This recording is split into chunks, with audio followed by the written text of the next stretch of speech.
Hi hello ನಮಸ್ಕಾರ. ನಾನು ನಿಮ್ಮ ಪ್ರೀತಿಯ ಸೋಮಶೇಖರ್ ಮಾತಾಡ್ತಿರೋದು. ಈಗ ಟೈಮು ಸರಿಸುಮಾರು 12 ಗಂಟೆ ಆಗಿದೆ.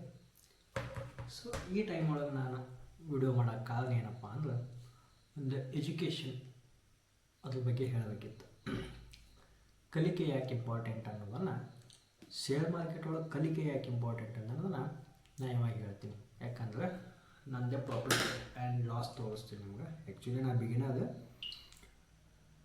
ನಂದು ಪ್ರಾಫಿಟ್ ಆ್ಯಂಡ್ ಲಾಸ್, ಎಷ್ಟು ಪ್ರಾಫಿಟ್ ಆಗೈತಿ ಎಷ್ಟು ಲಾಸ್ ಆಗೈತಿ ಇವತ್ತು ಅನ್ನೋದು ತೋರಿಸ್ತೀನಿ. ಯಾಕಂದ್ರೆ ಕಲಿಯೋದು ಮಾಡೋದಕ್ಕೆ ಸುಮ್ಮಂಗೆ ಚೌಕಾಬಾರ ಹಾಕೋದಕ್ಕೆ ಇದ್ರೊಳಗೆ ಡಿಫ್ರೆನ್ಸ್ ಭಾಳ ಐತಿ. ಸೊ ಹೀಗಾಗಿ ನಾನು ನಿಮಗೀಗ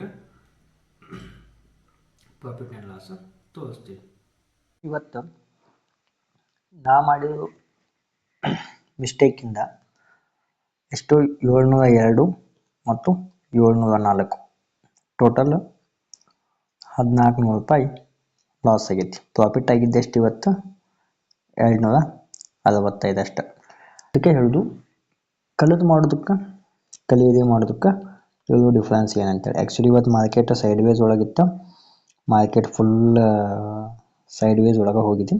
ಬಟ್ ನಾನೇನು ಮಾಡಿದೆ ಅಂತ, ಬೆಳಿಗ್ಗೆ ಪುಟ್ ಸೈಡ್ ಬರ್ಬೋದು ಅಂತೇಳಿ ಪುಟ್ ಸೈಡ್ ತೊಗೊಂಡೆ. ಪುಟ್ ಸೈಡು ಎಸ್ ಎಲ್ ಹಿಟ್ಟಾಯಿತು. ಕಾಲ್ ಸೈಡ್ ಬರ್ಬೋದು ಅಂತೇಳಿ ಕಾಲ್ ಸೈಡ್ ತೊಗೊಂಡೆ. ಕಾಲ್ ಸೈಡು ಎಸ್ ಎಲ್ ಹಿಟ್ಟಾಯಿತು. ಹೀಗಾಗಿ ಇದು 2265 ರೂಪಾಯಿ ಅಷ್ಟು ಪ್ರಾಫಿಟ್ ಬಿಟ್ಟು ಮಿಕ್ಕಿದೆಲ್ಲ ಲಾಸ್ ಆಗಿತ್ತು. ಅದಕ್ಕೆ ಹೇಳೋದು, ಕಲಿಯಲಿ, ಕಲಿತು ಮಾಡೋದು.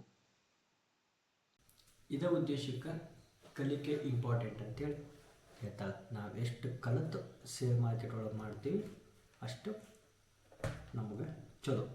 ನೀವು ಕಲೀಲಾರ್ದ ಮಾಡ್ತೀನಿ ಅಂದ್ರೆ ಏನೂ ಕೆಲಸ ಆಗಂಗಿಲ್ಲ. ಕಲೀರಿ, ಕಲಿತು ಆಮೇಲೆ ಮಾಡಿ. ಕ್ಯಾಂಡಲ್ ಸ್ಟಿಕ್ಸ್ ನೀವು ಟೆಕ್ನಿಕಲ್ ಕಲಿತರೂ ಅದನ್ನು ಯಾವ ಟೈಮ್ ಒಳಗೆ ಎಲ್ಲಿ ಯೂಸ್ ಮಾಡಬೇಕು ಅನ್ನೋದನ್ನು ಕಲಿಯೋದು ಇಂಪಾರ್ಟೆಂಟ್.